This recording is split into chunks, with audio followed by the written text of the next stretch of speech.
اچھا تو اب اس موضوع کو ہم اگر دیکھتے ہیں مائنڈ سیٹ کو تربیت میں کس طرح شامل کر سکتے ہیں either as a parent or as a teacher, جہاں پر agree to disagree کا پہلو یہی کہنا چاہ رہے ہیں آپ؟ تو اب آپ دیکھیں کتنا خوش ہو رہے ہیں کہ یار کامران نے میری بات سمجھ لی. تو دہرانے کا یہ ایڈوانٹیج ہے. ٹھیک ہے, تو یہاں پر میں چاہوں گا اس سے پہلے کہ ہم اس موضوع پہ کودیں, کمیونیکیشن لفظ ہے اردو میں ابلاغ میں نے سنا ہے کہ کہتے ہیں. اچھا, اب کمیونیکیشن کے اقسام ہیں. تو سب سے پہلا جو قدم ہے, میں نے اکثر دیکھا ہے کہ لوگ کمیونیکیشن کے لفظ سے واقف نہیں ہیں پوری طرح. میں پوچھتا ہوں تو وہ کہتے ہیں جی بولنا سننا کمیونیکیشن کہلاتا ہے. تو جب بولنا سننا ہم کمیونیکیشن کہتے ہیں, وہ تو بندر بھی کر رہے ہیں بولنا سننا, بلیاں بھی کر رہی ہیں, ہم بھی کر رہے ہیں, آوازیں آ رہی ہیں آوازیں ہم دے رہے ہیں, تو وہ تو کمیونیکیشن کا ایک بہت بہت ہی بنیادی جز ہے. مین جو کمیونیکیشن میں پہلے تو کمیونیکیشن ہے کیا؟ کمیونیکیشن بنیادی طور پہ ایک پیغام جو آپ کسی کو دیتے ہیں اور جو سننے والا ہے اس کو وہ پیغام اسی حالت میں ملتا ہے جس حالت میں آپ نے چاہا, اور اس سے وہ وہی مطلب نکالتا ہے, انہی کیفیات کا شکار ہوتا ہے جو کیفیات آپ نے ان میں طاری کرنے کی کوشش کی. تو اگر آپ کی کیفیت, آپ کی سوچ, آپ کا پیغام ان تک اسی حالت میں منتقل ہو گیا اور انہوں نے وہی چیزیں محسوس کی اور وہی خاکہ تصور کیا جو آپ نے بیان کیا تھا, تو کمال ہے. اور اگر ایسا نہ ہوا, آپ نے کہا کچھ وہ سمجھا کچھ اور, تو بس سمجھ لیں کہ کمیونیکیشن میں گڑبڑ ہو گئی. تو کمیونیکیشن میں سب سے اہم پہلو ہے ذمہ داری. ذمہ داری ذمہ داری کا مطلب یہ ہے کہ آپ کسی اور کو الزام نہیں لگا سکتے. تو مثلا میں یا تو ایک لسنر ہوں, یا میں ایک اسپیکر ہوں, یا میں اظہار کر رہا ہوں, یا میں سماعت کر رہا ہوں. ذمہ داری میری ہی ہے کیونکہ مجھے اپنی لائف کی ذمہ داری لینی ہے, میں دوسروں کی لائف کی ذمہ داری نہیں لے سکتا. تو اگر فرض کریں میں نے کسی سے کچھ کہا اور کام غلط ہو گیا, میں نے اس کو کہا کہ یار یہ پارسل فلاں جگہ ڈیلیور کر دو, وہ کسی اور جگہ ڈیلیور کر دیتا ہے, اور میں اس کو ڈانٹنا شروع کر دوں, یہاں گڑبڑ. ذمہ داری میری ہے, پارسل غلط جگہ ڈیلیور ہو گیا. اب میں یہ عموماً دیکھتا ہوں لوگوں کو کہتے ہوئے, یار اس کو میں نے کہا تھا کہ یہاں جائے بلاک بی میں, وہ بلاک سی میں ڈیلیور کر کے آ گیا. اب یہ تو الزام لگانا آسان ہے. اب بے شک اگر وہ ایک اچھا کمیونیکیٹر تھا تو وہ آپ کی ہدایت کو ریپیٹ کرتا, آپ کو جب وہ ریپیٹ کرتا آپ اس کو گائیڈ کر دیتے, لیکن اس کو نہیں پتا. آپ کو تو پتا ہے, آپ نے تو یہ سیشن اٹینڈ کیا ہے, تو پھر آپ سے تقاضا یہ ہوگا کہ آپ ذمہ داری لیں. تو اگر آپ نے کسی کو ایک پیغام دیا ہے, پھر آپ اس کو خود کہیں کہ اچھا بھائی تم بتاؤ تم نے سمجھ لیا, لیکن ریپیٹ کرو. اچھا میں یہ کیوں زحمت کروں گا؟ کیونکہ میں نہیں چاہتا کہ وہ پارسل غلط جگہ ڈیلیور, ذمہ داری میری ہے نا. اچھا اب وہ اگر واپس آ کے مجھے کہتا ہے کہ میں نے پارسل ڈیلیور کر دیا, تو میرا پھر بھی فرض ہوگا کہ کہاں ڈیلیور کیا, ری چیک. ممکن ہے کہ اس نے کہہ دیا ڈیلیور ہو گیا, میں سکون میں آ گیا, اور پتہ چلا وہ کہیں اور پہنچا ہوا ہے, تو وہ کہے گا جی میں نے بلاک سی میں کیا ہے. جیسے میں نے اوکے بلاک سی میں کن کو یہ پارسل آپ نے پکڑایا تھا, ان کا نام کیا ہے؟ وہ نام نہیں لیا. تو اس کا مطلب ہے کوئی مسئلہ نہیں, تمہیں مجھے بتانا چاہیے تھا کہ جب تم جاؤ پارسل ڈیلیور کرو, جس کو دو ان کا نام ضرور لے لینا, میں نے تمہیں بتایا نہیں تھا, اٹس آل رائٹ.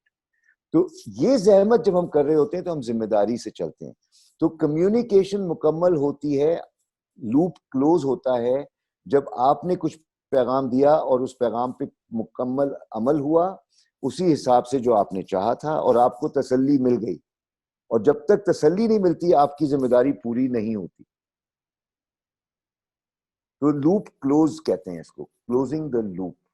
تو اس کے پہلو یہ ہیں ذمہ داری کا. اچھا مجھے کوئی اگر کہہ رہا ہے کچھ اور مجھے سمجھ میں نہیں آ رہا تو میں ریپیٹ کروں گا, سر دوبارہ بتائیے. اچھا اس خوف میں نہیں رہوں گا کہ ڈانٹ پڑے گی, یا پہلی دفعہ میں کیوں نہیں سن لیتے. سر آپ, میری عقل تھوڑی سی سلو ہے, آپ مجھے غلط سنا ہے میں نے, آپ پھر سے بتا دیں.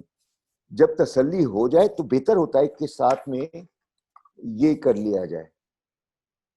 اگر 5-6 آئٹم ہیں تو بہتر ہے کہ یہ کر لیا جائے.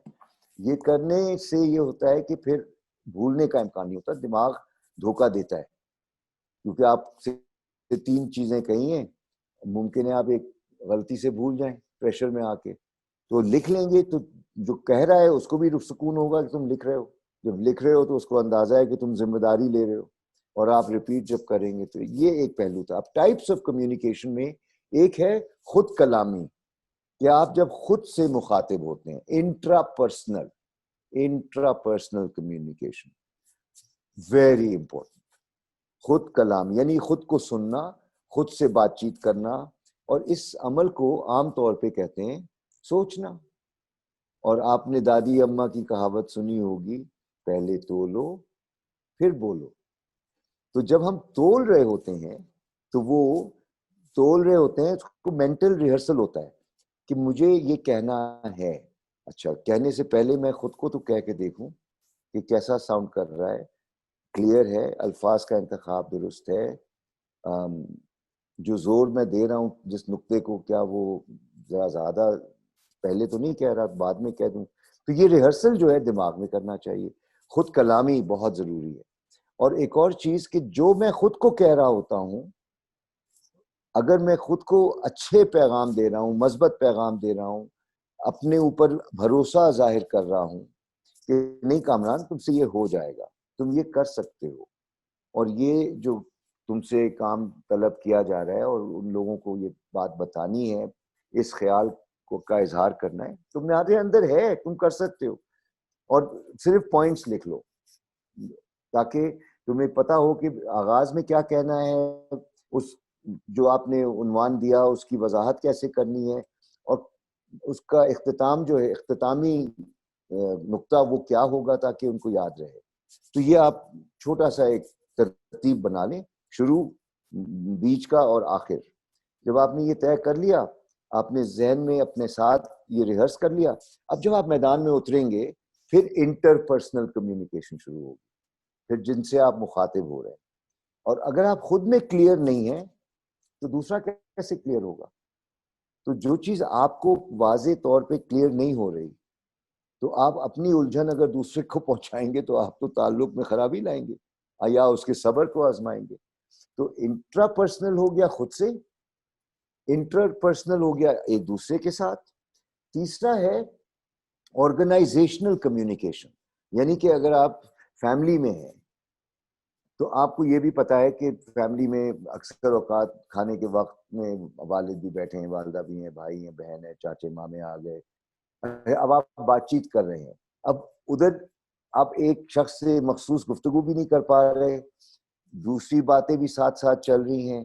اب وہاں کے تقاضے تھوڑے فرق ہوں گے, اور وہ کلاس روم تو ہے نہیں کہ آپ کہہ دیں بھائی سب خاموش ہو جائیں, میں کچھ کہنا چاہ رہا ہوں.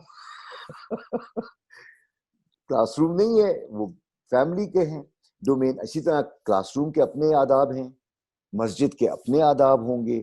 تو جو اجتماعی صورت ہوتی ہے, اجتماعی شکل ہوتی ہے, اس کے اپنے اپنے آداب ہوتے ہیں. اگر آپ کسی جلسے میں ہیں تو اس کا اپنا محفل کا آداب ہوگا. تو وہ آرگنائزیشنل کمیونیکیشن.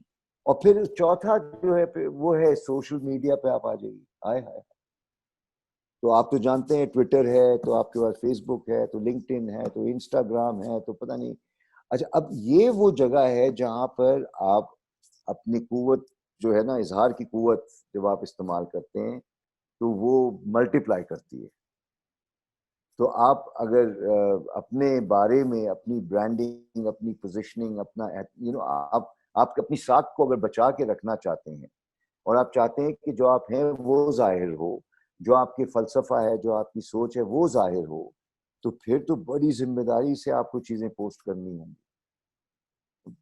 جو آپ پوسٹ, اپنے پیغام پوسٹ کریں گے, دوسروں کے شیئر کریں گے, تو کیا ہوتا ہے کہ لوگ تاثر قائم کرتے ہیں. تو سوشل میڈیا میں جو پلیٹ فارمز ہیں, لنکڈ ان, فیس بک, انسٹاگرام, یہ بڑا اثاثہ بھی ہے, اور اگر غیر ذمہ داری سے استعمال کریں گے تو اس سے نقصان بہت ہو سکتا ہے. تو یہ ہو گیا آپ کا سوشل میڈیا. اور پھر میس کمیونیکیشن جس میں ہم نہیں جا رہے. ہماری یہ جو گفتگو ہو رہی ہے اس کا صرف اور صرف تعلق ہے انٹر پرسنل کمیونیکیشن سے. ٹھیک ہے, یہ جو ہماری ابھی کی گفتگو ہے. اور انٹرپرسنل بہتر ہوگی انٹرا پرسنل سے, یہ کہنا لازمی.